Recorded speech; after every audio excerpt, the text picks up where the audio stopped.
My dad and his new wife tried to take over my inherited home after their wedding. So I changed the locks and took back control. When my 70-year-old mother died of an unexpected stroke last year, I inherited the house I grew up in. Although losing Mom was painful, her meticulous planning helped me stay stable during this trying period. I have spent almost 20 years developing my business in financial consulting. When I was 7, my parents were divorced. Even though they shared custody, my mother and I were always closer. I never felt like a priority to my 73-year-old father, who was either preoccupied with business or dating. Since Mom had sacrificed her promising real estate career to raise me and support Dad's professional development in corporate finance, she acquired ownership of the property in lieu of alimony after the divorce. It has always been more than just a place to live in this large colonial-style home in the Massachusetts suburbs. There are memories of Mom everywhere, from the yard where we spent many weekends planting her favorite roses to the kitchen where she taught me how to make her renowned apple pie. Since my parents purchased it in the late 1970s, the house itself, a clean, 4-bedroom building with a wraparound porch, has served as our family's residence. As a child, I saw my mother make this house a cozy and inviting place. She maintained an amazing home for me while re-entering the real estate market even after the divorce. As Dad's corporate career took off, his visits became more and more infrequent. Although Dad would attend important occasions like birthdays and graduations, our bond never grew to the degree I observed in my classmates' bonds with their fathers. The terms of the divorce settlement had been simple. Dad no longer had to pay alimony, and Mom received the house. She had taken care of everything at home as he ascended the corporate ladder, supporting him during his early career. Instead of looking for continued support after their divorce, she insisted on keeping the house. She would often declare, "A home is more valuable than monthly checks," and her choice turned out to be sensible. She made sure I had a secure home life while she reconstructed her real estate career. My father invited his 61-year-old lover, Elizabeth, to our Christmas celebration 2 years ago. She arrived with her 2 kids from a prior relationship with her high school lover, Sarah, 41, and Rachel, 39. Similar to how their mother initially came across, the daughters were quiet and reticent. Elizabeth complimented Mom's decorating style and asked insightful questions about our family's customs, demonstrating her sincere enthusiasm in getting to know us. Over the next few months, we gradually but favorably grew closer to Elizabeth and her daughters. Elizabeth was considerate of our preferences by calling ahead to ask if she might bring something unique to our sporadic family gatherings. Despite their lack of warmth, her daughters were always courteous and appeared to value being a part of our family get-togethers. Despite Elizabeth's presence in our life, Mom remained incredibly kind. She would reply, "Everyone deserves a chance at happiness," but occasionally I could see a glimmer of grief in her eyes as Dad and Elizabeth would depart together. In retrospect, I saw how strong she must have been to greet them with such warmth. The loss was abrupt and terrible when Mom died last spring. She suffered a stroke while sleeping. The doctors claimed it was a peaceful but far too early death. She was planning to renovate the garden that weekend, and we had just talked about it over dinner the previous evening. Although I was devastated by the suddenness of her death, she had planned for everything because she was a realistic person. We learned that Mom had revised her estate plans about the time I turned 18 during the will reading. I left the house and most of her possessions. A note detailing her choices, specifically regarding the house, was also left behind. "This home has been your anchor through every storm. Keep it as your safe harbor, but never let it keep you from sailing towards your dreams." When the funeral arrangements were being made, Dad and Elizabeth provided the proper support. Mom's large photo albums for the memorial exhibit were organized by her children, and Elizabeth helped arrange the wake's refreshments. But after the will reading, I saw a change in Dad's attitude. He made multiple remarks about how he and Mom had selected the property together and how he had managed all the significant renovations over the years, and his congratulations on my inheritance felt forced. The weeks that followed the funeral were filled with paperwork and last-minute changes. Mom had set aside things especially for Dad, including his wedding jewelry and the presents he had given her throughout the years. I assumed he would find meaning in this gesture, but he appeared more preoccupied with the house. Because of his early foresight in selecting this site, he casually commented on how the area had improved and the property worth had gone up. I stayed in the house and took solace in following Mom's rituals. Even though I was never as good with roses as she was, her garden became my weekend project. In an attempt to create a new normal for myself, I turned one of the spare bedrooms into a home office because my job as a financial advisor permitted me to work from home to some extent. Dad called to tell Elizabeth that he was engaged about 6 months ago. In order to save money on hotel expenses, he proposed that they spend the weeks before the wedding at my place. The house was spacious and Elizabeth's daughters were working from home. He made it look like a win-win situation by offering to divide the household expenditures and utilities. A month ago, the arrangement began, and at first, it seemed like a good thing. Conversations over coffee in the morning and family dinners in the evening filled the house. Elizabeth demonstrated her culinary prowess by frequently cooking for everyone. Even though they were still reticent, her girls appeared to be coming around to the notion of our blended family. The house started to feel less empty than it had after Mom's death. Then, 3 days prior to the wedding, Dad requested a private meeting in Mom's favorite place, her garden. He disclosed that he wanted them to live in permanently and that their return was not just for the wedding. By claiming that he was concerned about my living alone in such a big house, he pretended to be concerned for my welfare. He stated, "Your mother would have wanted you to have a family around you, but I began to question whether Mom would have concurred." The request evoked complex emotions. There was a part of me that missed the family dynamic I had been living with for the last month. The presence of people made the place feel cozier, and Elizabeth had been incredibly gracious. However, there was something strange about Dad's strategy. I kept thinking about his past responses to the inheritance and his trite remarks regarding the property's worth. I told him I wanted time to consider my options and would make a decision after the wedding, rather than responding right away. It was telling how he responded to this simple request. Before he could conceal it with comprehension, a glimmer of irritation appeared on his face. It brought back memories of my early years when his intentions and my needs had clashed. Now that the wedding is only a few days away, I'm at a turning point. Following the ceremony, they are expected to remain here for a few more days before returning to Houston. I'm starting to think that I should grant their request to make this arrangement permanent. We have demonstrated over the past month that we can live in harmony with one another, and having other people around makes the house feel less empty. But I can't get rid of the persistent sense that something is off. Warning signs include Dad's obsession with the house's worth, his subtly expressed irritation at my hesitation, and his attempts to remind me of his role in its acquisition. Elizabeth has been flawless, almost too flawless, and I question whether their motivations go beyond simple familial ties. A part of me regrets questioning their motives. This is what healed families do after all. Join forces, help one another, and use the fragments of what was destroyed to create something new. However, there's another part of me that cautions me, maybe the one that acquired Mom's pragmatic temperament. Even though I've dedicated my professional life to assisting people in making wise financial decisions, this circumstance has me doubting my judgment. My normally clear thinking seems to be obscured by the emotional complexities of family relationships. I would definitely benefit from an independent opinion on whether my suspicions are justified or if my gut is attempting to keep me from making a grave error. Does sharing your inherited house with family cause you to feel this conflicted? Should I believe my intuition that something is off, or am I allowing disappointments from the past to cloud my assessment of the current circumstance? First update. After my last post, things swiftly got out of hand. The wedding took place at the Grand Hotel downtown this past weekend. Despite my misgivings, I assisted with the preparations and even made a courteous toast. Everything appeared to be picture perfect, and Elizabeth's daughters were bridesmaids. Around 8 a.m. on the morning following the wedding, I woke up to a strangely silent home. After the festivities, I initially believed that everyone was sleeping in.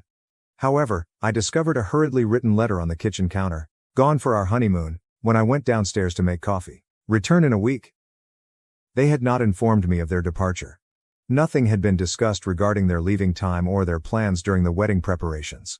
They were gone, yet their personal effects were still strewn throughout the guest rooms. Both Elizabeth and my father's phone calls ended up in voicemail. Elizabeth finally picked up her phone around midday. Her customary charming manner was entirely absent from her tone. "Did we forget to let you know?" "I apologize for that," she added, clearly not being sincere. She yelled, "You're not a child anymore," when I voiced my worries about not being told. "We needed some privacy because your father now has a new family." From there, the discussion just grew more heated. They were going to remodel their rooms when they returned, and she had the gall to tell me to get over myself and tidy up the house before they did. At that moment, something inside of me exploded. For the following few hours, I took pictures and films of everything, including their possessions, the condition of the house, and the message they left. I then had all the locks changed after contacting a locksmith. After recording everything, I packed up their possessions and put them in waterproof containers on the covered porch. I sent a message to Elizabeth and my father. "Your belongings are packed and on the porch. You have until Sunday to collect them. Anything left after that will be donated to charity. Do not attempt to enter the house. The locks have been changed, and I will contact the police if necessary. The reactions were explosive and happened instantly. Messages from both of them began flooding my phone, alternating between guilt-tripping and asking, "How could you do this to your family?" Elizabeth's kids also joined in, writing letters blaming me for destroying the family and threatening to make you regret your choice. My father's voicemail, which said, "Your mother would be ashamed of your behavior," was what really got to me. He conveniently forgot that he had been coveting the house since Mom's death. "We were trying to help you, and this is how you repay our kindness." I have blocked their numbers for the time being, but I have saved all of their voicemails and texts. I also told my neighbors about the incident and put in security cameras. Some of them offered to watch the house while I'm at work since they remembered how Dad handled Mom during the divorce. They still haven't gathered their possessions after 3 days. Everything is going well on the porch because of the nice weather, but I'm growing more and more annoyed with their games. I spoke with a lawyer, who affirmed that I had the right to have their possessions taken away because I had given them adequate notice. Their social media participation has been the most illuminating aspect of this experience. Ignoring my comments about gathering their belongings, they have been sharing many honeymoon pictures with remarks about new beginnings and family unity. Elizabeth even had the audacity to post about toxic people who can't handle others' happiness. Their perfect family act was simply that, a show, I see now. Their actual nature is demonstrated by the way they went from being kind and considerate to being conceited and combative when things didn't go their way. I'm glad I followed my gut and refused to accept their long-term living arrangement before getting to know them further. Even though I now realize it wasn't real, I still miss the sense of family we had when they were here. True colors show not in good times but in how people handle disappointment, Mom used to say. The way they responded when I said no, told me all I needed to know about them. Has anyone handled comparable family circumstances? How did you respond to the fallout? Although I'm not changing my mind, I would like some guidance on how to handle the flying monkeys they are sending my way. Second update. 2 weeks have passed since my last post, and the actual narrative has now surfaced. Their desperate attempts to move in are explained by what I found, and it's worse than I thought. My father's old coworker, who has been a family friend for 30 years, contacted me yesterday. She disclosed that my father had been dismissed 3 months prior for mishandling company cash, so he wasn't taking a break from work as he had said. It seems that he had been making dangerous financial choices without the required approval, which resulted in large losses. The reality of their financial circumstances is startling. He used all of his retirement funds to cover the $45,000 cost of the wedding at the Grand Hotel. They spent an additional $30,000 on their 2-week Maldivian honeymoon, which was paid for by selling his investment holdings. When they became engaged last year, Elizabeth resigned her work as a real estate agent, confident in my father's 6-figure salary and their intended relocation into what their acquaintances called their future family home. Yes, that's how they described my house. They had planned their entire budget with the presumption that I would allow them to live with me permanently. They had already begun selling some of their furnishings and given notice of their move to Houston. They actually have nowhere else to put their possessions, which is why they are still on my porch. According to mutual acquaintances, they had been spreading the myth that I was staying in their home temporarily because of my mother's misguided sympathy. They presented themselves as kind by letting me stay while I got back on my feet. The truth is, of course, that I'm a successful financial consultant who makes 6 figures of my own money, and the house is legally mine. More unsettling revelations were revealed by my father's former coworker. Bad investments weren't the only reason he was fired. At work, he had been acting more and more erratically, making lofty claims to clients and getting indignant when asked about his tactics. Although no one is certain, some believe he was attempting to recuperate from losses on his personal investments. Elizabeth's actions suddenly make perfect sense. Her performance of being the perfect homemaker was a deliberate one. She had been telling her friends that she could concentrate on making a proper family environment, rather than working if she lived in my home. She had gone so far as to show her friends Pinterest boards of the alterations she intended to make to my mother's garden. Social media pictures from their honeymoon now paint a different picture. My father's exhausted retirement fund provided the funds for each magical moment they spent together. Literally, their posts about new beginnings were a bet to take over my house. They tried a different strategy after discovering their possessions were still on the porch after their honeymoon. Elizabeth apologized tearfully over the phone, saying that the stress of the wedding had taken over her. By implying that we might support one another during trying times, my father tried to present a picture of family unity. In the process, they unintentionally disclosed more of their scheme. They expected me to eventually give them ownership of the house, not just to move in temporarily. They specifically stated that we should combine our family resources for everyone's benefit, which presumably meant that I would give them my inheritance. Since then, I found out that when they bought the house, they had already spoken with a real estate agent about financing alternatives and the house's possible value. My lawyer has urged me to submit a formal cease and desist letter over their misrepresentation of the house's ownership. They had even contacted a contractor about possible renovations, posing as the owners who were generously letting their daughter stay for now. In case legal action is required, we are also recording all of their communications and posts on social media. Stories of Elizabeth surveying the garden and talking about her remodeling ideas while I was at work have been shared by a number of neighbors. One neighbor even claimed that, without my knowledge, she had asked prospective contractors to come look at the property. Their complete financial desperation is now evident. The entire amount of my father's severance pay was used to plan the wedding. The costs of the wedding and honeymoon entirely drained his retirement funds. After giving notice on their apartment, they no longer have a place to live in Houston, and Elizabeth's sudden resignation has strained relations with her previous work. A few months' worth of living expenditures would not be covered by their present liquid assets. As they consider their options, they are now lodging at a low-cost hotel. Elizabeth has stopped posting on social media, with the exception of ambiguous statements like hidden blessings and family betrayal. My father has shifted from irate demands to frantic entreaties, but I'm refusing to back down. Some relatives say that since he is still my father, I ought to assist them in getting out of this situation. But as a financial advisor, I am aware that encouraging bad financial choices just makes matters worse. Furthermore, their attempt to use coercion to get me to leave my house reveals their actual motivations. Although I hope that legal action won't be required, I'm working closely with my lawyer to document everything. Next week, I will begin therapy to deal with the improved security system in the house. I recognize the irony. I, the daughter he never had time for, have created a secure existence via careful preparation, whereas my father, who worked in finance for a living, has ruined his retirement by bad financial choices. Even though she would be disappointed to see him go this far, Mom would appreciate the poetic justice. Has anyone else found relatives who have committed similar financial frauds? How did you manage to keep your distance while dealing with the betrayal? The rage is no longer the difficult thing. It's the melancholy of understanding that my father hasn't really changed. He has lured others into his plans, but he is still the same man who always prioritizes his own demands. I appreciate all of the help that this community has given me. I was able to stand by my judgments and follow my gut thanks to your advice. I'm concentrating on safeguarding my house and myself while I try to come to terms with this treachery. I'll provide another report when there are noteworthy developments. Third update. This scenario has finally come to an end after weeks of drama, and it's almost poetic. My father and Elizabeth left town today, but not because they wanted to, but because Elizabeth's ex-boyfriend unexpectedly stepped in. They were sleeping at a cheap hotel when we last left off, running out of money and options. I kept recording their actions, including their attempts to disseminate false information about me throughout the neighborhood.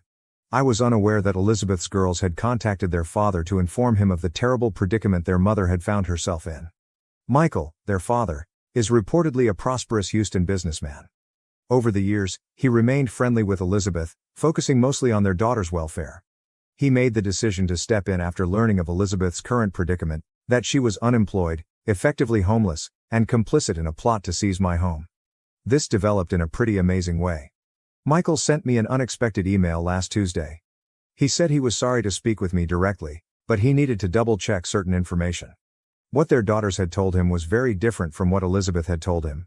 He was horrified by his ex's actions after our talk. Later on, I found out that Michael had been becoming increasingly alarmed as he saw Elizabeth's increasingly frantic social media messages.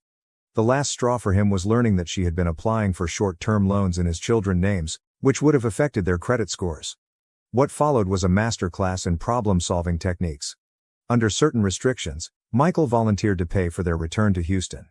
He made sure Elizabeth could resume her profession by setting her up for interviews with a number of real estate companies with which he had relationships. But in order to take advantage of these chances, she had to stop attempting to seize my belongings. The best part was seeing their meticulously crafted facade fall apart. Their social circle was informed by Michael that the story about them owning my house was a pure fabrication. In response to Elizabeth's social media posts about their family home, he even went so far as to write a kind but stern correction. After being humiliated by the revelation of his financial mishandling, my father eventually abandoned the facade. He acknowledged that their joint goal to buy my house had been a driving force behind the entire marriage and a rare moment of candor during a phone call that I recorded with his consent. Elizabeth had convinced him that they could work together to coerce me into selling it to them or sharing ownership. Elizabeth's daughters, who felt bad about playing a passive part in the plot, exposed the depth of their preparation. They posted screenshots of group chats in which my father and Elizabeth talked about different ways to control me. Among these were Elizabeth's conscious attempt to be the ideal stepmother and their well-thought-out choice to make their marriage announcement right when they knew I was most lonely. Michael's involvement included accountability in addition to financial support. He offered to pay for their first month's rent and moving costs in Houston, but only after they agreed to stop communicating with me unless I asked them to and signed legal papers admitting they had no claim to my property. Their departure was telling. Rather than offering an apology, they utterly ignored their botched attempt to seize my house by sending out a mass email to friends and relatives, saying they were going back to Houston for exciting new opportunities. As if this wasn't a retreat in shame, Elizabeth even had the gall to share pictures of them departing with statements about closing chapters and new beginnings in the captions, along with hashtags for luxury living. Yesterday, my security cameras caught them making a final drive by my house. They didn't stop, but they did slow down for a moment. Their possessions were already en route to Houston after being transferred to a storage facility at Michael's expense. It has been surprisingly quiet since. My neighbors have been tremendously supportive as they have watched this drama play out. I became aware of how frequent these circumstances are after hearing several people relate their personal tales of family property disputes. Several individuals have apologized for believing Elizabeth's stories, and the local community, which she attempted to infiltrate, has come together in support of me. I've begun going to a support group for those who are coping with family separation. It's assisting me in processing the range of feelings involved in this circumstance, including anger at their attempted deceit, lingering sadness over losing the little relationship I had with my father, and relief from their manipulation. The house feels different today, serene yet not empty. I've begun remodeling in an effort to make new memories rather than destroy old ones. Now that Mom's garden is flowering once again, I've joined a local gardening club to learn the appropriate way to take care of her prized roses. Working in the same area where she experienced such delight is helpful. In fact, this experience has helped my career. I now have a very intimate understanding of how family dynamics can affect financial decisions because I work as a financial consultant. Although I don't share my personal narrative, I'm more suited to guide clients through comparable circumstances. I recognize the irony of having to deal with a financially reckless parent while working as a financial advisor. Mom was correct when she declared that the best investment was education. I was able to identify the warning signs in their behavior early on thanks to my professional experience. Regarding the future, I'm concentrating on establishing wholesome connections. My friends that supported me during this time have grown to be like family. Even the person I'm seeing is surprisingly more interested in my business than my belongings. I've learned from this experience that family is about respect, integrity, and sincere concern for one another's welfare rather than about having the same DNA or legal titles. My mother was aware of this, which is why she took such care to safeguard my fortune. I want to thank everyone who read my tale and gave me advice. Your encouragement kept me going when I started to doubt myself. To people in comparable circumstances, follow your gut, keep a journal, and resist the need to compromise your limits out of embarrassment. Unless something important occurs, I don't anticipate posting any further updates. Now living in Houston, my father and Elizabeth are beginning a new life without access to my house or money. Every now and then, Michael updates me, mostly to make sure they're honoring their commitment to keep away. Mom would be happy with the way I handled this, not because I was tough, but because I upheld my morals and preserved the heritage she had worked so hard to leave me. That's what counts most in the end. Thank you for watching. If you haven't subscribed yet, please do so and hit the notification bell to stay updated with more shocking real-life stories happening around you.